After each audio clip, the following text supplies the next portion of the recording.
ರೇಖಾ ಭವತಿ ಭವಾರ್ಣವ ತರಣೆ ನೌಕಾ ಎನ್ನುವ ಭಗವಾನ್ ಶಂಕರಾಚಾರ್ಯರ ಮೋಹ ಉದ್ಗರದ ಒಂದು ವಾಕ್ಯವನ್ನು ಆಧರಿಸಿ ಕದಳಿಮನ ಮಠ ಗದುಗಿನ ಅಕ್ಕಮಹಾದೇವಿ ತಾಯಿಯವರು ಉಪದೇಶಾಮೃತವನ್ನು ನಮ್ಮೆಲ್ಲರಿಗೆ ಕರುಣಿಸಬೇಕಾಗಿ ಅವರ ಶ್ರೀಚರಣಗಳಲ್ಲಿ ಪ್ರಣಾಮಗಳೊಂದಿಗೆ ಪ್ರಾರ್ಥನೆಗಳು.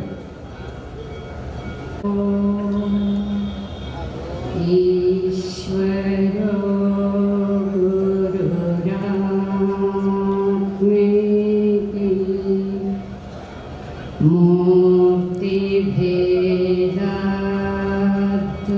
मूर्तिभेदाद्विभागिने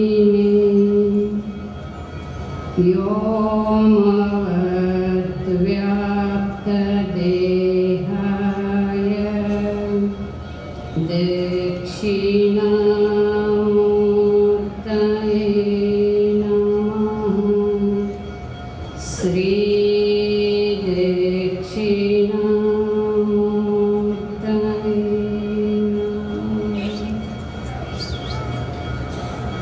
ತ್ರೈಲೋಕ್ಯ ಸಂಪದಾಲಯಕ್ಕೆ ಸಮುಲ್ಲೇಖನ ವಿದ್ಯೆ ಸಚ್ಚಿದಾನಂದ ರೂಪಾಯ ಶಿವಾಯ ಬ್ರಹ್ಮಣೇ ನಮಃ.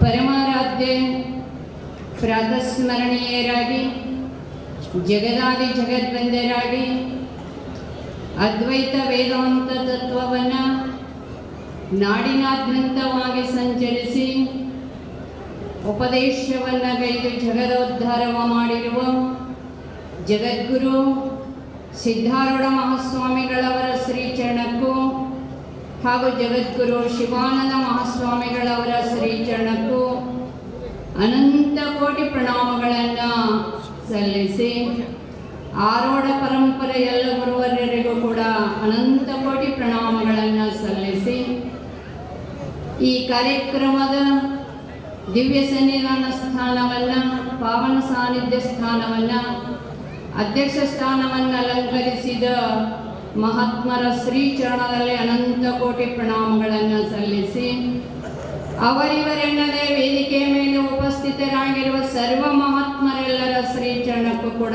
ವಂದಿಸುತ್ತಾ, ಎಲ್ಲ ಮಾತೆಯವರಿಗೆ ಕೂಡ ವಂದಿಸುತ್ತಾ, ಇಲ್ಲಿ ಸಮಾವೇಶಗೊಂಡಿರುವ ಶಿವಸ್ವರೂಪಿಗಳಾಗಿರುವ ತಮ್ಮೆಲ್ಲರಿಗೂ ಕೂಡ ಶರಣು ಶರಣಾರ್ಥಿಗಳು. ಕ್ಷಣಮಪಿ ಸಜ್ಜನ ಸಂಗತಿ ರೇಖಾ ಭವತಿ ಭವಾರ್ಣವ ತರಣೆ ನೌಕಾ.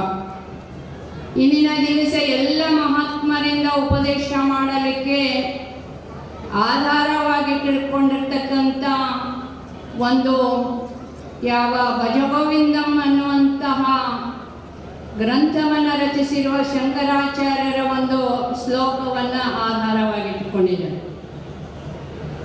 ಕಲ್ಪವೃಕ್ಷಪ್ರಾಯವಾಗಿರುವ ಈ ಮನುಷ್ಯ ಜನ್ಮ ಪರಮ ಪವಿತ್ರವಾಗಬೇಕಾದ್ರೆ, ಈ ಜನನ ಮರಣಾತ್ಮಕವಾಗಿರುವ ಭವಚಕ್ರವನ್ನು ದಾಟಬೇಕಾದ್ರೆ, ಈ ಸಾಗರವನ್ನು ದಾಟೋದಕ್ಕೆ ಹೆಂಗ ನೌಕೆಗಳು ಬೇಕೋ ಹಾಗೆಯೇ ಈ ಭವಸಾಗರವನ್ನು ಕೂಡ ದಾಟಲಿಕ್ಕೆ ನಿಜವಾದ ನೌಕೆ ಯಾವುದು ಅಂತ ಕೇಳಿದರೆ ಅವರು ಹೇಳ್ತಾ ಇದ್ದಾರೆ ಶಂಕರಾಚಾರ್ಯರು, ಕ್ಷಣಮಪಿ ಸಜ್ಜನ ಸಂಗತಿ ರೇಖಾ ಭವತಿ ಭವಾರ್ಣವ ತರಣೆ ನೌಕಾ. ಒಂದಿಷ್ಟು ಕೆಲವು ಕ್ಷಣ ಮಾತ್ರ ನೀವು ಸಜ್ಜನರ ಸಂಘ ಮಾಡಿದರೆ ಸಾಕು, ಏನಾಗ್ತದ ಅಂದರೆ ಈ ಭವಸಾಗರವನ್ನು ದಾಟಲಿಕ್ಕಾಗ್ತದ. ಯಾಕಂದ್ರೆ ಆ ಸಜ್ಜನರಲ್ಲಿ ಅಂಥದ್ದೊಂದು ಶಕ್ತಿ ಅದ. ಅದಕ್ಕೆ ನಿಜವೂ ಶಿವಯೋಗಿಗಳು ಕೂಡ ಒಂದು ಕಡೆ ಹೇಳ್ತಾರೆ, ಸಾಧು ಸಮಾಗಮನಾದಿಗಳಿಂದ ಸಾಧಿತವಾದದು ಪುಣ್ಯದ ವೃಂದ.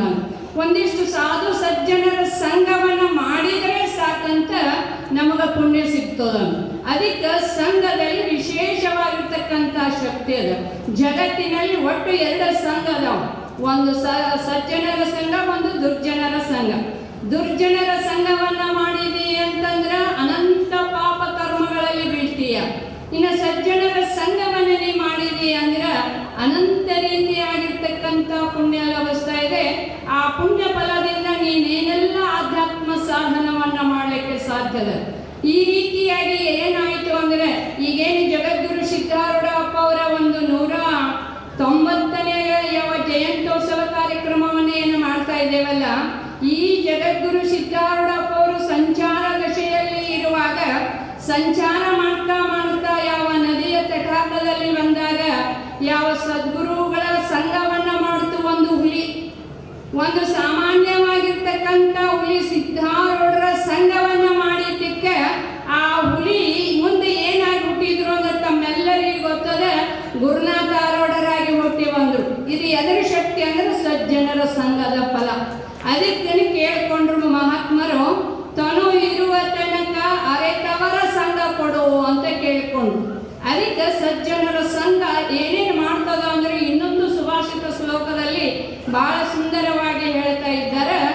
ಏನು ಅಂತ ಕೇಳಿದ್ರೆ, ಸತ್ಸಂಗತ್ವೇ ನಿಸ್ಸಂಗತ್ವಂ, ನಿಸ್ಸಂಗತ್ವೇ ನಿರ್ಮೋಹತ್ವಂ, ನಿರ್ಮೋಹತ್ವೇ ನಿಶ್ಚಲತತ್ವಂ, ನಿಶ್ಚಲತತ್ವೇ ಜೀವನ ಮುಕ್ತಿ ಅಂತ. ಒಂದು ಸಜ್ಜನರ ಸಂಘವನ್ನು ನಾವು ಮಾಡಿದ್ವಿ ಅಂದ್ರೆ ಎಂಥ ಉನ್ನತವಾದ ಸ್ಥಾನಕ್ಕೆ ನಾವು ಏರ್ತೇವೆ ಅಂದ್ರೆ ಜೀವನ ಮುಕ್ತಿ ಸ್ಥಿತಿಯನ್ನು ನಾವು ಪಡೆಯುವ ತಾಕತ್ತು ಯಾರ ಸಂಘದಲ್ಲಿ ಐತಿ ಅಂತ ಕೇಳಿದ್ರೆ ಸಜ್ಜನರ ಸಂಘದಲ್ಲಿ ಐತಿ ಅಂತ. ಅದಕ್ಕೆ ಅಂತಹ ಸಾರ ಸಜ್ಜನರ ಸಂಘವದು ಹೆಜ್ಜೆಯನ್ನು ಸಲ್ಲದಂತೆ, ದೂರ ದುರ್ಜನರ ಸಂಘವದು ಬಚ್ಚೆಗನ ರಜ್ಜಿನಂತಕ್ಕೂ ಸರ್ವಜ್ಞ ಅಂತ ಅನಂತ ಮಹಾತ್ಮರು ಯಾವ ಸಂಘದ ಬಗ್ಗೆ ಹೇಳಿದ್ದಾರೆ. ದೊಡ್ಡ ಕಾರ್ಯಕ್ರಮ. ಇಲ್ಲಿ ವಿಶೇಷ ಏನು ಅಂದ್ರೆ, ನಾವು ಅನ್ಕೋತಿದ್ವಿ ಪುರುಷ ಪ್ರಧಾನವಾದ ಈ ಪ್ರಪಂಚದೊಳಗೆ ವೇದಿಕೆಯಲ್ಲಿ ಮಹಿಳೆಯರಿಗೆ, ಅಲ್ಪ ಮಹಿಳೆಯರಿಗೆ ಅವಕಾಶ ಸಿಗ್ತಿತ್ತು.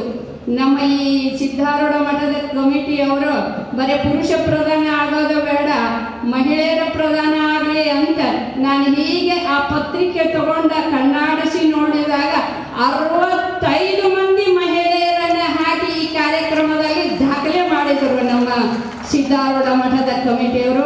ಅವರಿಗೆ ಅನಂತ ರೀತಿಯಾದ ಧನ್ಯವಾದಗಳನ್ನು ಸಮರ್ಪಿಸಿ ನಾ ಹೆಚ್ಚಿಗೆ ಮಾತಾಡೋದಿಲ್ಲ. ಮುಂದೆ ಅನೇಕ ವಿದ್ವಾಂಸರಿದ್ದಾರೆ, ಅವರ ಉಪದೇಶವನ್ನು ಕೇಳಿಕೊಂಡು ಧನ್ಯರಾಗೋಣ ಅಂತ ಹೇಳ್ತಾ ನನ್ನೆರಡು ಪುಷ್ಪಗಳನ್ನು ಸದ್ಗುಣ ಶ್ರೀ ಚರಣಕ್ಕೆ ಸಮರ್ಪಿಸುತ್ತೇನೆ. ಪೂಜ್ಯ ಮಾತೆಯರ ಶ್ರೀ